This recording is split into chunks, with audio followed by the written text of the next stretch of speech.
This is basically question number 2. A software company is developing a new application.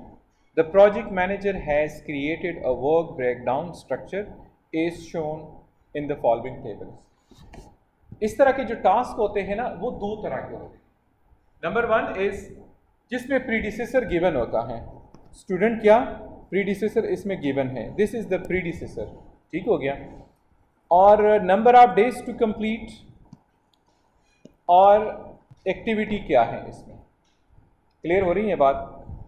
अब ये तीन चीज़ें जो है ना गिवन है. कुछ ऐसे टास्क भी हैं जिसमें प्रीडिसेसर नहीं होता, जिसमें प्रीडिसेसर नहीं, जिसमें प्रीडिसेसर हैं तो आपने अगले स्टेप को देखना है कि उनका प्रीडिसेसर क्या है, उस हिसाब से आपने फिर इसको मूव करना है. अब स्टूडेंट सबसे पहले इस टास्क को मुकम्मल करने के लिए use the data in the table to complete the following program evaluation review techniques. Per chart is given here. This is the per chart given here and we are going to complete it.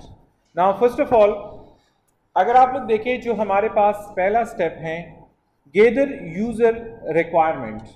Users के requirement जो आप gather कर रहे हैं this one. How many days are required to complete this task? 6 days हमें चाहिए. इसका नाम है एक्टिविटी ए और इसको कंप्लीट करने के लिए हमें 6 डेज चाहिए. तो अब आप लोग यहाँ पर देखें दिस इज 6 डिवाइड बाय ए जो लिखा है 6 और नीचे ए लिखा है. फिर उसके बाद अगर आप लोग देखें इस क्वेश्चन में हमारे पास प्रीडिसेसर ए हैं और ए के बाद बी और 8 हैं. जो एक्टिविटी नंबर बी है इसका नाम है डिज़ाइन वर्क और इनकी कंप्लीशंस के लिए हमें कितने डेज चाहिए? 8 डेज हमें चाहिए. ये तो आपको उन्होंने पहले समझा दिया कि आपने इस तरह चलना है. अब आप लोगों ने खुद यहाँ पर देखना है. अब हम मूव कर रहे हैं. हमारे पास जो नेक्स्ट एक्टिविटी है that is activity name is C. Develop server code, days to complete 4 और इनका प्रीडिसेसर क्या है? प्रीडिसेसर बी है. तो अब आप लोगों ने ये देखना है एक हमारे पास ये ऊपर वाला रास्ता है दिस वन, एक हमारे पास ये टूवर्ड 3 to 4 है एक ऑप्शन, एक 3 to 5 है और एक 3 to 9 है. मेरी बात की समझ आ रही है? अब ये सारे रास्ते इन सब का प्रीडिसेसर बी है. मेरी बात की समझ आ रही है सबको? इन सब का जो प्रीडिसेसर है वो बी है हमारे पास. अब यहां पर सबसे पहले I will have to write here this is 4 divide by C. जिस तरह पहले हम लिख चुके हैं 8 बी और 6 ए. तो ये पहला इन 4 बाय सी का प्रीडिसेसर कौन है? बी है. पीछे देख ले तो बी है, इसको प्रीडिसेसर कहते हैं. यहां पर आपके सामने मेंशन है, ये आप लोग नजर आ रहे हैं आप लोग को यहां पर दिस वन प्रीडिसेसर इनका बी है C/4 का. फिर उसके बाद जो नेक्स्ट वन हमारे पास हैं वो है activity D, develop application code और इनका प्रीडिसेसर भी हमारे पास क्या है? बी है.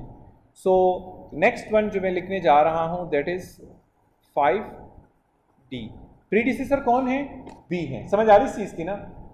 अब जो नेक्स्ट एक्टिविटी है that is activity E. Activity E predecessor once again हमारे पास क्या है? प्रीडिसेसर हमारे पास ई है. प्रीडिसेसर बी है, एक्टिविटी ई है.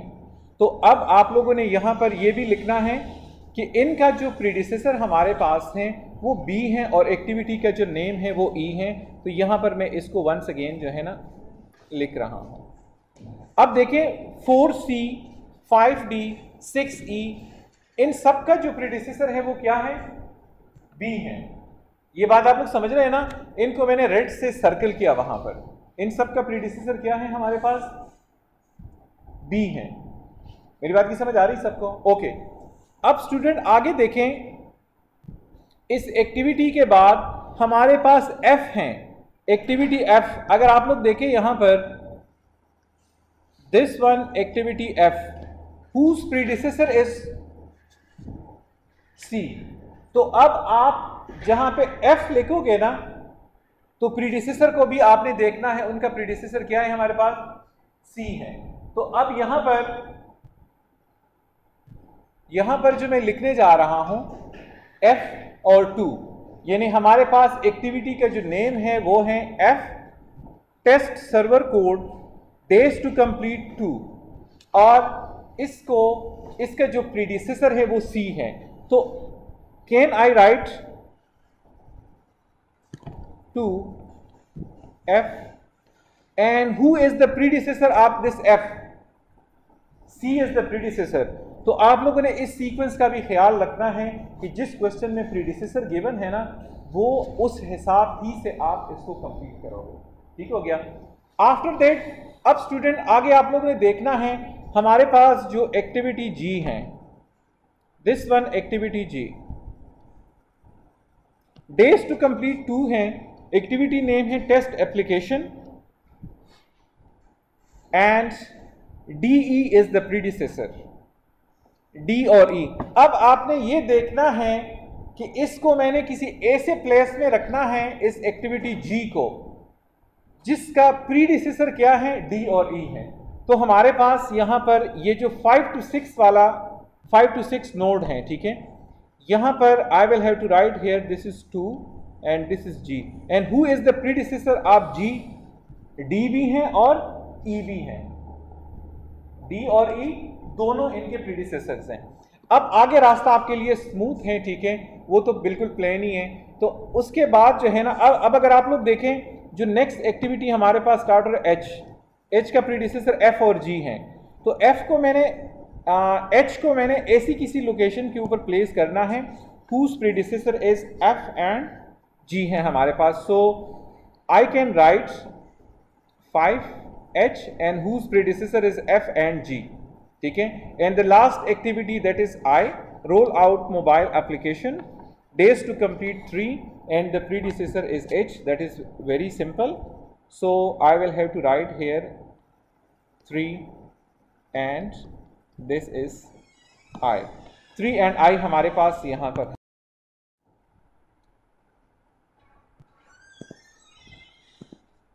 Now in the next new step,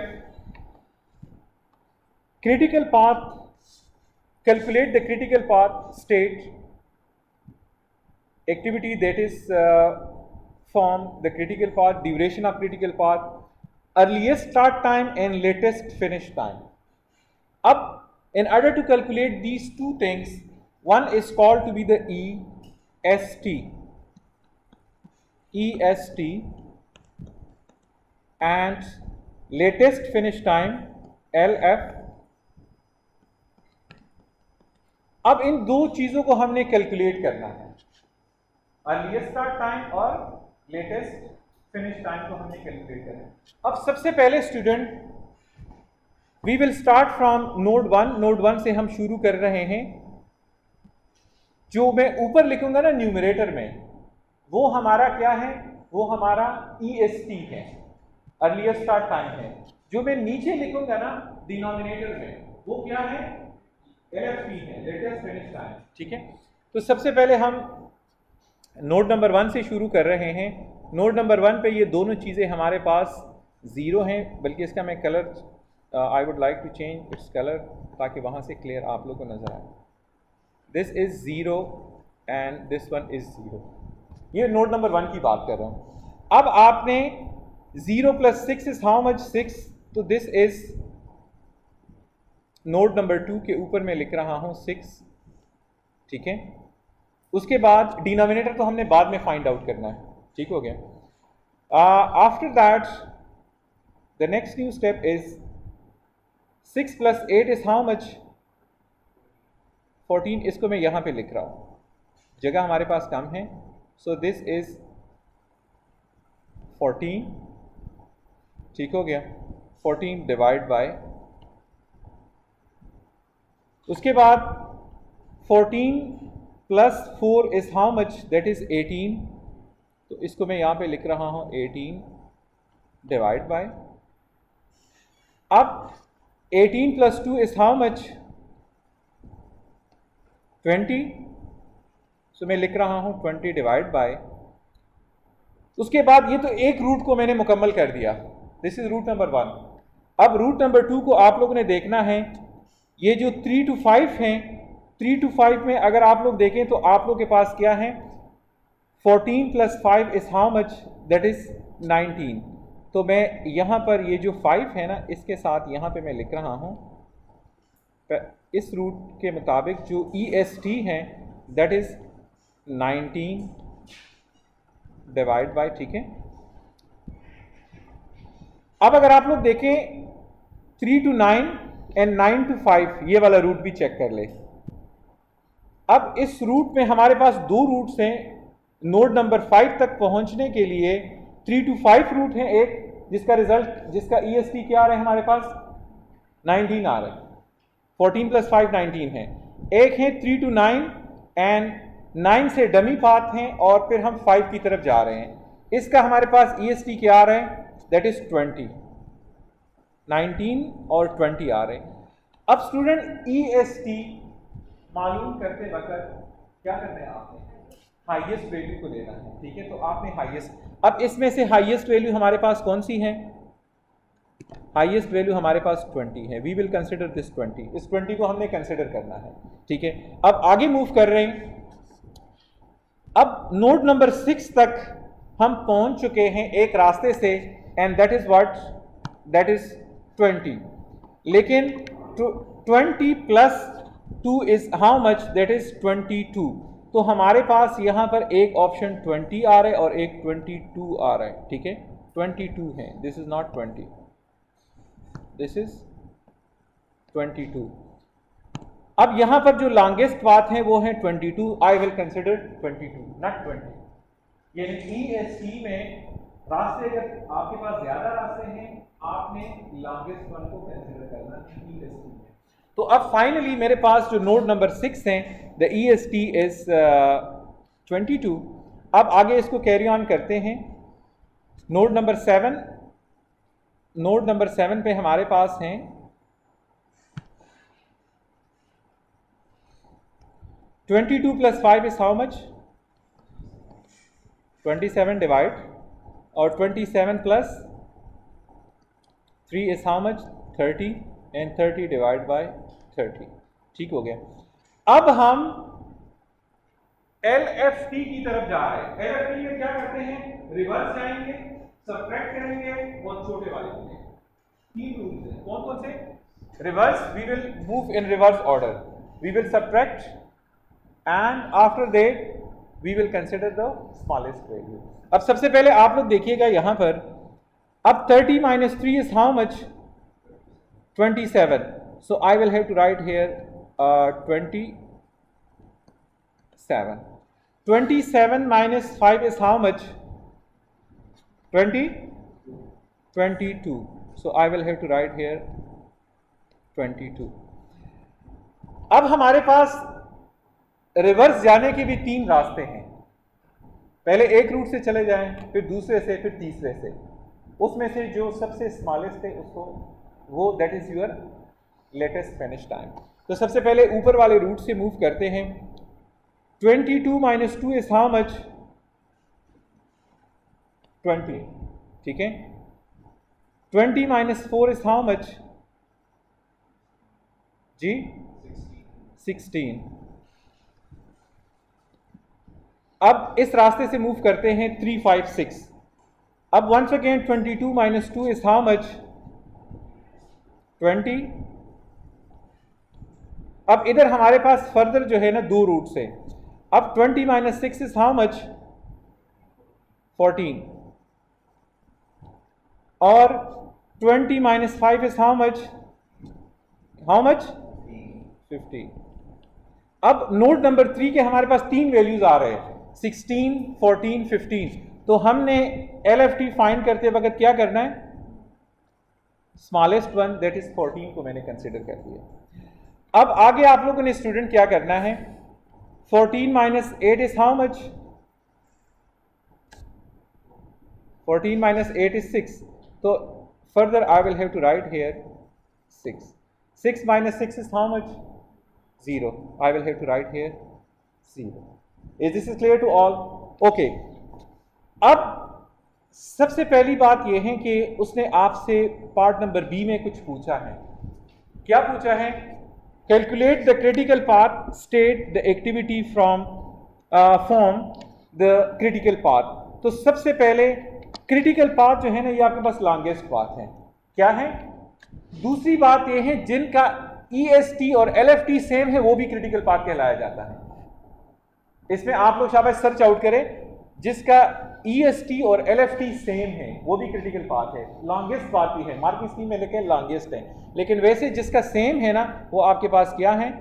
critical path है। तो क्रिटिकल पाथ इस वक्त हमारे पास जो आ रहा है that is A to B, B to E, E to G, G to H और H to I। और इसको ज़रा आप लोग कैलकुलेट कर ले, that is 30। Is this is clear? Okay, that is 30 we have. Now the next new question is for activity F, state the earliest start time and latest finish time। earliest start time F से पहले वाला, latest finish time LFT F के बाद की वाला। ठीक हो गया? सो अब आप लोग शाबाश आंसर करें। पहले आप एक्टिविटी F को देखें। F से पहले क्या है आपके पास? अर्लीस्ट स्टार्ट टाइम में हम न्यूमरेटर को कंसिडर करते हैं, लेटेस्ट फिनिश टाइम में डिनोमिनेटर को सेलेक्ट करते हैं, लेकिन F के आफ्टर वाला LFT है और F से पहले वाला EST है जी। So what is the earliest start time right now? We have yes 18, good शाबाश, that is 18। And what is the latest finish time? 22.